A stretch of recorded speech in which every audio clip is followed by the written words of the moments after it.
నా చెల్లెలి విషయంలో తను తప్పు చేశాడు.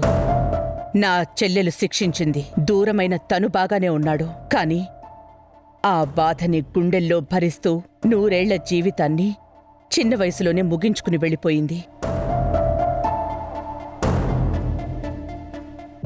ఒక రకంగా నా చెల్లెలు మరణానికి కారణమైన ఆదిత్యని నేను ఎప్పటికీ క్షమించను.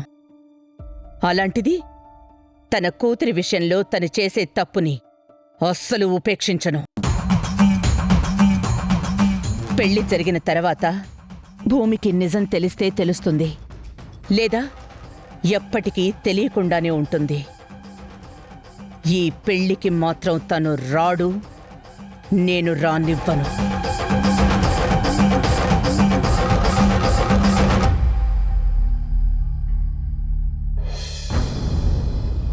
సరే, నేను తన్ను పంపిస్తాను. ఒక 10 రోజులు అక్కడే ఉంటుంది. ఆ తర్వాత నేను పంపించమన్నప్పుడే మళ్ళీ మీరు పంపించండి. మరి పంపించే ముందు నేను మీకు ఫోన్ చేస్తాను. ఆ వివరాలన్నీ చెప్తాను. సరేనా? ఎవరితో నన్ను మాట్లాడుతున్నారు? మీ మేనమామతో మాట్లాడుతున్నానమ్మా. అలాగా? అక్కడంతా క్షేమమేనా? వాళ్ళక్కడ బాగానే ఉన్నారమ్మా. ఎవరిని పంపిస్తాను అంటున్నారు? ఎవరిని? నిన్నే.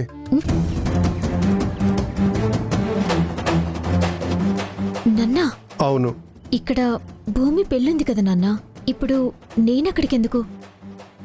చూడమ్మా, భూమికి పెళ్లి చేయడానికి ఆ ఇంట్లో చాలామంది ఉన్నారు. వాళ్ళకి బలగం ఉంది, ఆస్తి ఐశ్వర్యం కూడా ఉంది. అనుకున్న పెళ్లి అనుకున్నట్టుగానే జరుగుతుంది. కాబట్టి నీ అవసరం వాళ్ళకేమీ లేదు. నేనుండకూడదని మీరెందుకు అనుకుంటున్నారు? నీతో మాటల్లో నెగ్గలేనని నాకు తెలుసమ్మా. అందుకే నా మనసులో ఏముందో నీకు చెప్తున్నాను. నువ్వు ఈ పెళ్లిలో ఉండకపోవడం మంచిదని నా అభిప్రాయం. అదే ఎందుకు అని అడుగుతున్నాను. చూడటానికి ఎంత తెలివిగలవాడైనా ఏదో ఒక పొరపాటు చేసి దొరుకుతాడు. చేసేది ఎంత మంచి పనైనా ఎవరికో ఒకరికి నచ్చకుండా ఉంటుంది. మీరు భయపడుతున్నది ఆదిత్య గారి గురించేనా? అన్నీ తెలుసుకోగలిగినంత తెలివితేటలు ఉన్నదానివి. నువ్వే ఆ తండ్రి కూతుర్ని కలిపావన్న నిజం తెలిస్తే ఏం జరుగుతుందో తెలుసుకోలేవా?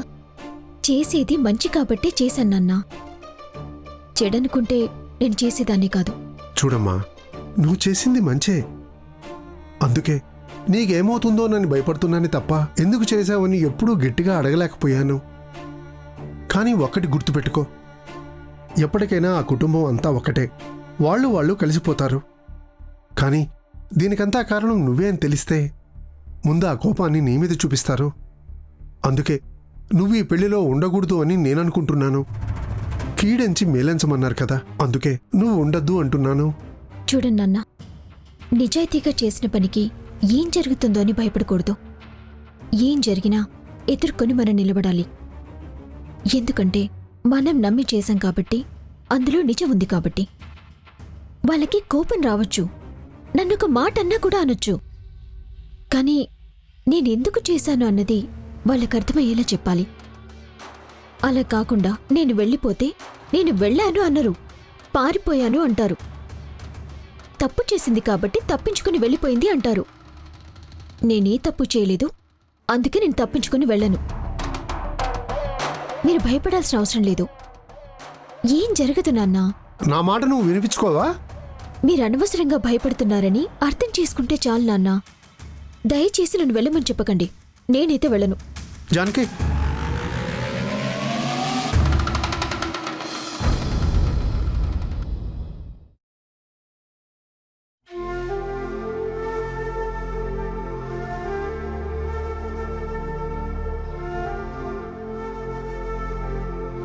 భూమి, నీతో కొంచెం మాట్లాడాలి. నాతోనా? ఎందుకు భూమి అంత కంగారు పడుతున్నావు? అదే బావా, ఎప్పుడూ నువ్వు ఇలా అడగలేదు కదా, అందుకే. ఇన్ని రోజులు నువ్వు నాకు మేనత్త కూతురువి. ఇంకొన్ని రోజులు పోతే నువ్వు నా జీవితంలోకి వస్తావు. అందుకే నాకు సంబంధించిన ప్రతి విషయం నీతో చెప్పాలి. నేను నీతో మాట్లాడాలి అంటే ఏంటి అని కూడా అడగవా? నా గురించి నీకు మొత్తం తెలుసు కదా బావా. నువ్వేంటో నా చిన్నప్పటి నుంచి చూస్తున్నాను కదా, మళ్ళీ ఇంకా ఎందుకు అడగడం? భూమి, ఎవరికి ఎంత తెలిసినా తెలియని కొన్ని విషయాలు ఖచ్చితంగా ఉంటాయి. అవి నీ దగ్గర ఉంటాయి, నా దగ్గర ఉంటాయి. తెలియకుండా ఉంచాము అంటే అవి ఎప్పటికీ తెలియకూడదనే కదా బావా. పర్లేదే, ఆ జానకి ట్రైనింగ్లో నీకు తెలివితేటలు బాగానే వచ్చాయి. మా భూమి అయితే ఇలా మాట్లాడదు. ఇవన్నీ ఆ జానకి మాటలే. ఏదైతేనేం నేను ఎలా మారాలని కోరుకున్నారో జానకి అక్క నన్ను అలాగే మార్చింది కదా. మార్పు మంచిదే, కానీ ఒక్కటి, ఎంత మారినా నీలాగే నువ్వు ఉండాలి. అప్పుడే భూమి ఎప్పుడు ఒకేలా ఉంది అని అందరూ అనుకుంటారు. ఏదో చెప్పాలన్నావు బావా. పోనీలే, ఇప్పటికైనా ఆ విషయం అడిగాం. భూమి, చాలా రోజుల నుంచి నా కల్లో ఒక అమ్మాయి కనిపిస్తుంది. హ, ఏదో ఒక్కరోజు కనిపిస్తే అది కలే కదా అని వదిలేసేవాణ్ణి. కానీ పదే పదే ఆ అమ్మాయి కనిపిస్తోంది. ఇంతవరకు తన మొహం ఎలా ఉంటుందో నా కలలో కనిపించలేదు. కానీ వెనుక నుంచి ఆ అమ్మాయిని ఒకేలా చాలాసార్లు చూశాను. అందుకే ఆ అమ్మాయి ఎవరో ఏంటో అని తెలుసుకోవాలని ప్రయత్నం చేస్తున్నాను. ఇప్పుడు ఆ సంగతి నాకెందుకు చెప్తున్నావు బావా? ఇన్ని రోజులు అది నాకు సంబంధించిన విషయం, ఇప్పుడు ఇది ఇద్దరికీ సంబంధించిన విషయం. చెప్పాను కదా భూమి, నువ్వు నాతో జీవితాన్ని పంచుకోవడానికి ఇంకెన్నో రోజులు లేదు. అమ్మిచ్చిన మాట నిలబెట్టుకోవడం కోసం చిన్నప్పటి నుంచి నా ఊహల్లో కూడా ఏ అమ్మాయిని రానివ్వలేదు. కానీ నాకే తెలియకుండా నా కల్లోకి వస్తున్న అమ్మాయి గురించి తెలుసుకోవాలన్న భావన నాకు కలిగింది. ఆ ప్రయత్నం చేయడంలో తప్పులేదు అనుకున్నాను. అది ఒక స్నేహంగానే భావించాను. కానీ నువ్వు నా జీవితంలోకి వచ్చాక నా మీద నీకు హక్కు వస్తుంది. నీ దగ్గర ఏ నిజాన్ని దాచినా అది నా తప్పు అవుతుంది. అందుకే ముందే ఈ విషయాన్ని చెప్పాలి అనుకున్నాను. చెప్పాను. ఈ విషయంలో నీకేమైనా అభ్యంతరం ఉంటే నిరభ్యంతరంగా నాకు చెప్పొచ్చు. చూడు భూమి, నేను నీతో చెప్పాలి అనుకున్నది చెప్పాను. అలాగే నీ మనసులో ఏదన్నా ఉన్నా అది నువ్వు నాతో ధైర్యంగా చెప్పొచ్చు. ఇప్పుడు నేను చెప్పిన మాటల్లో నీకేమైనా తప్పుగా అనిపించినా కూడా నువ్వు నాతో మాట్లాడొచ్చు. నువ్వు మంచివాడివి బావా, నీకెప్పుడు మంచే జరుగుతుంది. నేను చెప్పడానికి ఏముంటుంది, అన్నీ తెలిసిన వాడివి నువ్వు. ఏదైనా గొప్పగానే ఆలోచిస్తావని నాకు తెలుసు. నీ నిర్ణయానికి నేనెప్పుడూ అడ్డురాను. థ్యాంక్ యూ భూమి. ఏ అమ్మాయికైనా సరే ఇలా చెప్పానంటే ఆ అమ్మాయిని ఇష్టపడుతున్నట్టు అపార్థం చేసుకుంటుంది. కానీ నువ్వు ఇంత గొప్పగా అర్థం చేసుకున్నందుకు నాకు చాలా ఆనందంగా ఉంది.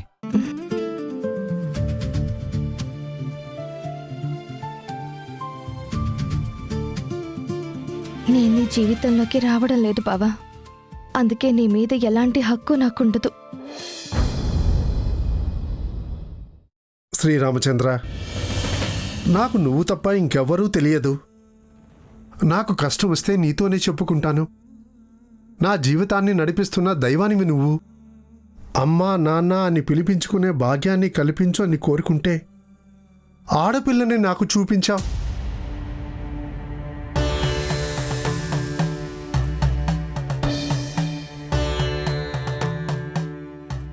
ఆ పాపని మా కంటి పాపలాగే పెంచుకున్నాం. అయితే ఇన్నాళ్ళు జానకి నాకు ధైర్యంగా ఉండేది. కానీ ఇప్పుడు ఎందుకో జానకి ఏదో జరుగుతుంది, జరగబోతుందో అని భయం మొదలైంది. నాకే తెలియని ఆందోళనగా ఉంది.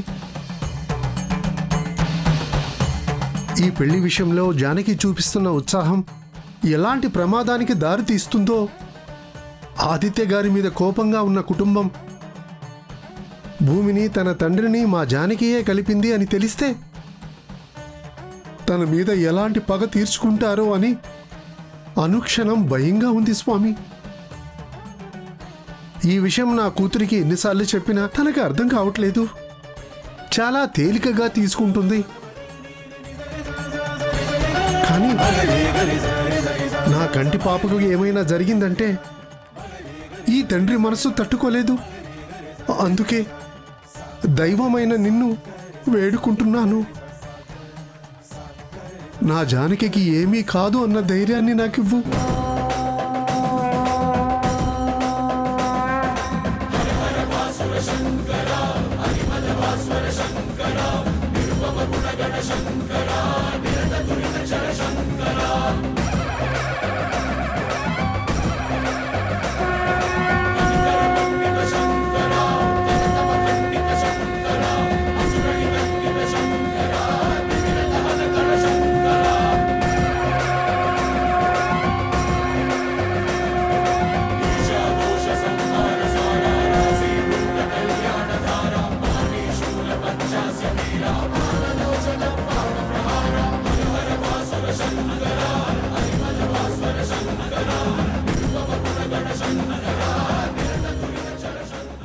స్వామి, మీరు వచ్చారంటే ఖచ్చితంగా ఏదో ఒక కారణం ఉంటుంది. ఇప్పుడు నేను నా కూతురు గురించి కోరుకుంటున్నాను. ఇంతలో మీరు వచ్చారు, తనకి ఏమీ కాదు కదా? నీ రక్తం కాకపోయినా ఆ రక్తం మీద ఎంతో మమకారాన్ని పెంచుకున్నావు. నీ కంటి పాప కన్నా ఎక్కువగా ఒక ఇంటి పాపను పెంచుకున్నారు. ఆ తల్లికి ఏం జరుగుతుందో అని ఈ తండ్రి మనసు తల్లడిల్లిపోతోంది. కాని ఒక్కటి గుర్తుపెట్టుకో చంద్రశేఖర, ఆ దైవ నిర్ణయానికి తల వంచడమే తప్ప ఎందుకు ఇలా జరిగింది అని ఆ దైవాన్ని ప్రశ్నించే హక్కు ఎవ్వరికీ లేదు. విధాత రాత ఒక్కొక్కరికి ఒక్కోలా రాస్తారు. ఆ రాతలో నడిచే దారిలో పూలబాట ఉంటుంది, ముళ్లబాట ఉంటుంది. ఒక్కోసారి మనకి భయం కలిగినంత మాత్రాన ఆ రాతను మార్చమని ఆ దైవాన్ని అడగకూడదు. నీ ఇంట్లో పెరుగుతున్న ఆడపిల్ల తన ఇంటికి ఏనాటికైనా చేరుకోవాలి. ఏ గూటి మనిషో ఆ గూటికే చేరుకుంటుంది. పక్షి ఎంతగా తిరిగినా, ఎన్ని చెట్ల మీద వాలినా చివరికి తన గూటికే చేరుకుంటుంది. జానకి జీవితంలో కూడా అదే జరగబోతోంది. కానీ అలా జరిగే క్రమంలో కొన్ని అడ్డంకులు ఉన్నాయి, అవరోధాలు ఉన్నాయి. అదంతా విధి ఆడుతున్న వింత నాటకం. దానిని తప్పించడం ఎవ్వరికీ సాధ్యం కాదు. విధిరాతను అనుభవించాలి, అర్థం చేసుకొని ఆచరించాలి. అంతేకాని ప్రశ్నించడం తప్పు. అమాయకంగా ఆ దైవాన్ని వేడుకోవడం కాదు చంద్రశేఖర. ధైర్యంగా జరగబోయే దానిని చూసుకో.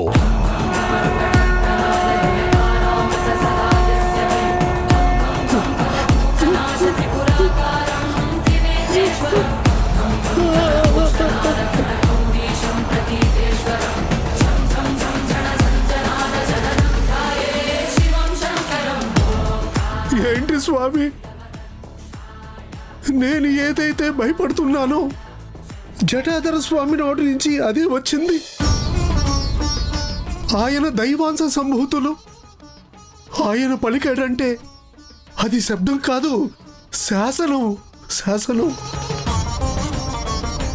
అంటే జానకి జీవితంలో కష్టాలు మొదలవుతున్నాయా? అవన్నీ నేను చూడాలా? ఎలా స్వామి? అయ్యో,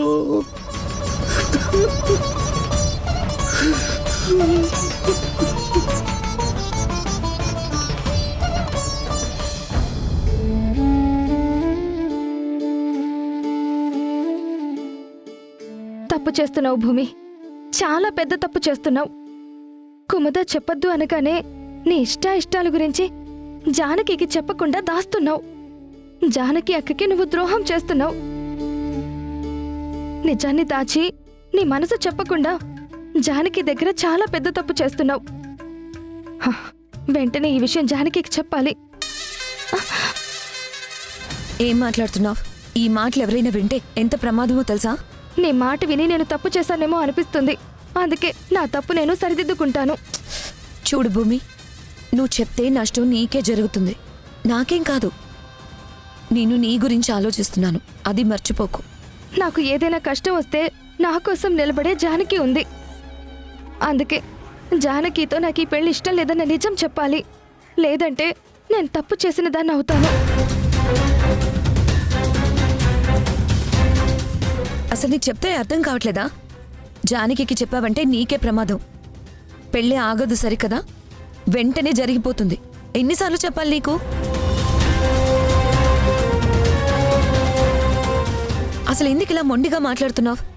చూడు, నువ్వు నాకు సహాయం చేస్తున్నావు, నేను కాదనను. నా గురించి ఆలోచిస్తున్నావు, నేను అర్థం చేసుకోగలను. కానీ జానకి దగ్గర నిజం దాచి నేను తప్పు చేస్తున్నాను, అది నీకు అర్థమవుతుందా? తను నా గురించి ఎంతో గొప్పగా ఆలోచిస్తుంది. నా ప్రతి విషయం నేను తనతో చెప్తాను అని ఎంతో నమ్మకంగా ఉంటుంది. అలాంటి తన దగ్గర నేను నిజాన్ని దాచి తప్పు చెయ్యలేను. అందుకే ఏది ఏమైనా సరే ఈ రోజు నేను జానకికి నిజం చెప్పి తీరుతాను. హే భూమి, భూమి, ఏం మాట్లాడుతున్నావు భూమి? అంత బాగా జరుగుతుందనుకున్న సమయంలో నువ్వు ఇప్పుడు ఇలా మాట్లాడావంటే పెద్ద గొడవ జరుగుతుంది. అది నీకు అర్థం కావట్లేదా? దయచేసి నా మాట విను. జానకి దగ్గర నువ్వు ఏదీ చెప్పొద్దు. నేనన్నీ చూసుకుంటానని చెప్తున్నాను కదా, నువ్వెందుకు ఇలా ప్రవర్తిస్తున్నావు? ఇంకా నువ్వేం మాట్లాడుకు. చెప్పాను కదా, నిజానికి ప్రతిరూపంగా నిలిచే జానకి దగ్గర నేను అబద్ధం చెప్తూ తన మొహానికి కూడా చూడలేకపోతున్నాను. రేపొద్దున జానకి ఎందుకు ఇలా చేశావని నన్ను ప్రశ్నిస్తే నా దగ్గర సమాధానం ఉండదు. నమ్మిన మనిషి మీద నమ్మకాన్ని చంపేసుకునే పని నేను చెయ్యలేను. నేను నిజం చెప్పి తీరుతాను. భూమి, భూమి,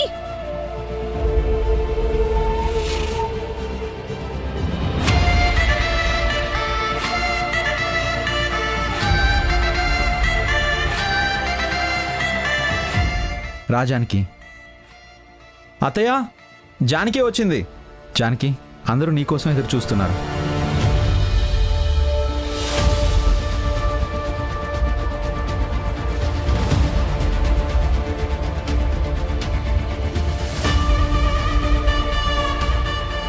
నా కోసం మీరందరూ ఎందుకు ఎదురు చూస్తున్నారు? నువ్వు చేసిన మంచి పనిని మైళ్ళు ఎప్పటికీ మర్చిపోదు. నీ గురించి ఈరోజు అమ్మ అత్తయ్య ఎంత గొప్పగా మాట్లాడుతున్నారో తెలుసా? నేనేం చేశానని? ఇంత మంచి పని చేసినా నేనేం చేశాను అని అడగడంలో నీ గొప్పతనం ఉందమ్మా. కానీ నువ్వు చేసిన సాయాన్ని మేమెప్పటికీ గుర్తు పెట్టుకుంటాం. ఆగు భూమి, వాళ్ళేదో మాట్లాడుతున్నారు కదా, అదేంటో పూర్తిగా విని తర్వాత నువ్వు ఏం చెప్పాలనుకున్నా చెప్పు. మీరంతా దేని గురించి మాట్లాడుతున్నారో నాకు అర్థం కావడం లేదు. నువ్వు అందరికంటే చాలా తెలివైన దానివి, కానీ మా నోటితో చెప్పించాలని నువ్వు చూస్తున్నావు. అది నాకు అర్థమైంది.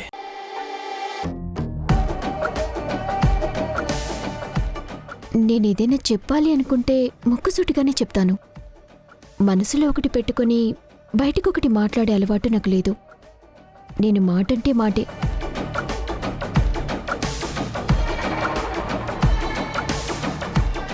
జానకి, మేమంతా దేని గురించి మాట్లాడుతున్నావో నీకింకా అర్థం కాలేదా?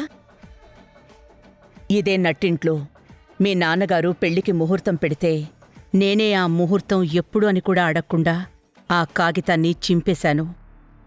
ఆ రోజు మా అమ్మతో పాటు అందరికీ కోపం వచ్చింది.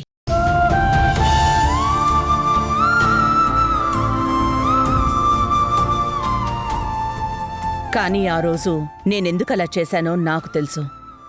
భూమిలో మార్పు వచ్చేంతవరకు తన మెళ్ళో మాంగళ్యం పడకూడదని నేను నిర్ణయం తీసుకున్నాను. కానీ మా అత్తయ్య గారు మాత్రం 2 నెలలు తిరగకుండా భూమికి పెళ్లి చేస్తాను, తనలో కొత్త భూమిని అందరికీ చూపిస్తానని శపథం చేశారు. ఆ శపథాన్ని నిలబెట్టుకున్నారు. ఇప్పుడిదంతా నాకెందుకు చెప్తున్నారు? ఆ రోజు నేనెంతో భయపడ్డానమ్మా.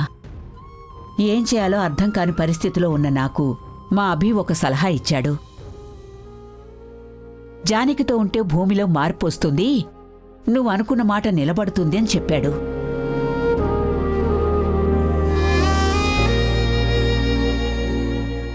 అప్పుడే నేను నీ దగ్గరకొచ్చి బతిమలాడుకున్నాను. నా నమ్మకం నిజమైంది. ఈ రోజు భూమి పెళ్లి జరగబోతోంది అంటే దానికి కారణం నువ్వేనమ్మా. ఎన్ని జన్మలెత్తినా నీ రుణం మేం తీర్చుకోలేము. విన్నావా అమ్మమ్మ ఏం చెప్తుందో? నీకు పెళ్లి జరుగుతుందంటే కారణం జానకి అంటుంది. అక్కడ అందరూ అదే నమ్ముతున్నారు.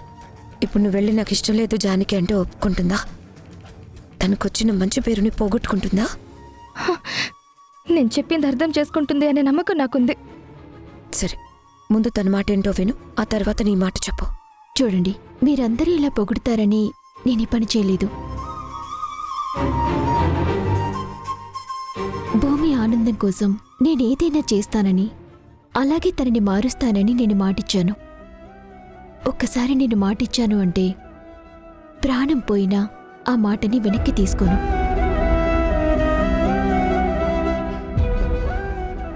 అది నేను మాటకిచ్చే విలువ. మనిషి చనిపోయినా సరే మాట నిలబడిపోవాలి. మాట తప్పినవాడు ప్రాణంతో ఉన్నా సరే శవంతో సమానమని మా నాన్నగారు ఎన్నోసార్లు చెప్పారు.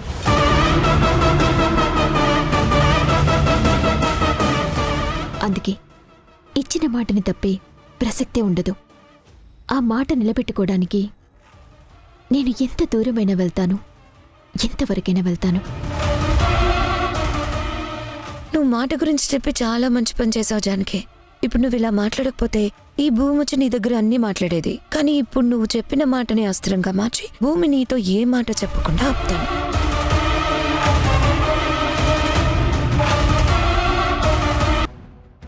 ఏంటి ఫ్రెండ్, ఏంటిదంతా? అదేనమ్మా, బొబ్బిల్లో జరగబోయే పెళ్లిని ఆపడం కోసం మనుషులందరినీ తీసుకురమ్మని బాబుగారు చెప్తున్నారు. అంటే ఏంటి? ఇప్పుడు ఊరందరినీ తీసుకెళ్లి అక్కడ గొడవ చేసి భూమిని తీసుకొచ్చేద్దామని నిర్ణయించుకున్నావా? అందులో సందేహమేం లేదమ్మా. నువ్వేమని అనుకో, నా కూతురు పెళ్లి నా చేతుల మీదగానే జరగాలి. అంతేగాని నాకే తెలియకుండా జరిపిస్తున్న ఈ పెళ్లిని నేను ఎటువంటి పరిస్థితుల్లోనూ అంగీకరించను.